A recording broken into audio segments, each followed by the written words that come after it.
व्यासपीठावर असलेले आपल्या तालुक्याचे लाडके आमदार आदरणीय डॉक्टर बाबासाहेब देशमुख,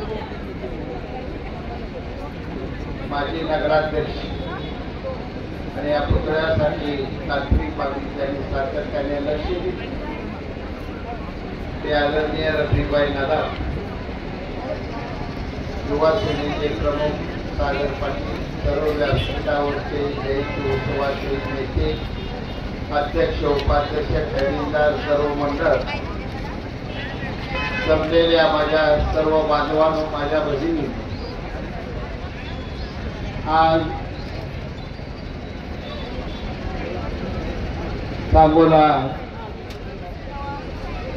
तालुक्यासाठी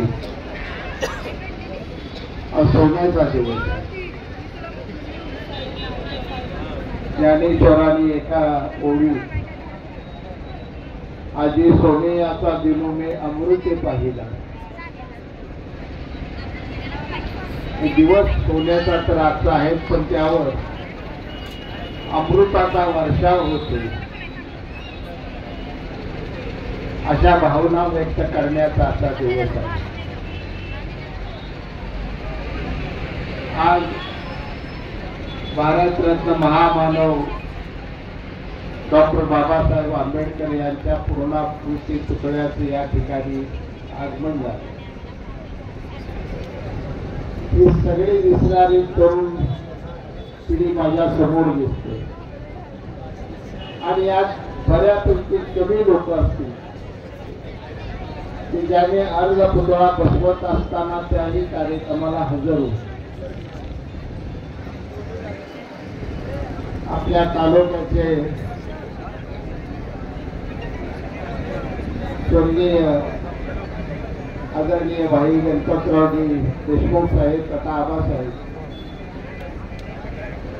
यांच्या जीवात तो पुतळा बसवत असताना त्या कार्यक्रमाला मी स्वतः होतो. मी खरेदीचा चिंतामण रोजे आणि ढोबळे सर आम्ही शरद पवारांच्या समाजवादी काँग्रेसचं काम करत होतो आणि त्यावेळी समाजवादी पुरोगामी सरकार होते आणि त्यावेळी पंढरपूर कॉलेजवरून या कार्यक्रमाला आम्ही आलो होतो. तो दिवस मला माझ्या डोळ्यासमोर सगळ्या आठवणी तरळून गेल्या.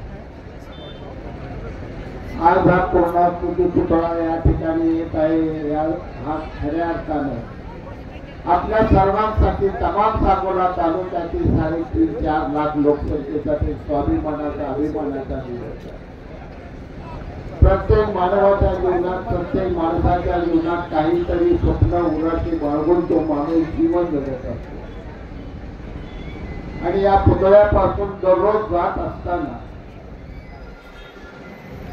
मला नेहमी वाटायचे की सोलापूरला ज्या पद्धतीचा पुतळा पार्क मैदानावर झाला, पंढरपूरला पुतळा ज्या पद्धतीनं झाला त्या पद्धतीचा पुतळा आपल्या सांगोल्यात असावा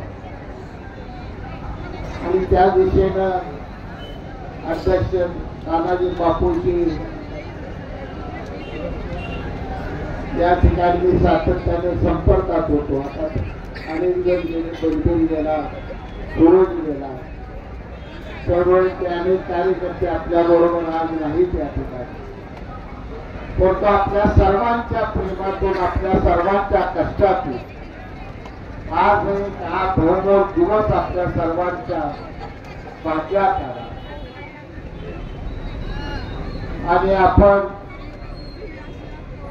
3 पिढ्या आबासाहेबांची पहिल्या पिढीने या ठिकाणी पहिला पुतळा उभा केला. माझ्या पिढीनं हा दुसऱ्या पुतळ्याचं, या पूर्णाकृती पुतळ्याचं बऱ्यापैकी काम केलं आणि आज तिसरी पिढी आपले आमदार डॉक्टर बाबासाहेब देशमुखांच्या रूपाने या पुतळ्यासाठी पुन्हा काम करताना भविष्यात तुम्हाला आम्हाला सर्वांना दिसतं. आमदार साहेबांनी या ठिकाणी सांगितले की निधी लागणार आहे ती कमी पडणार नाही. निश्चितपणानं डॉक्टर बाबासाहेब देशमुख हा निधी आपल्याला उपलब्ध करून देतील या बाबतीत मला कोणतीही शंका नाही। परंतु काय अडचण आली चुकून आली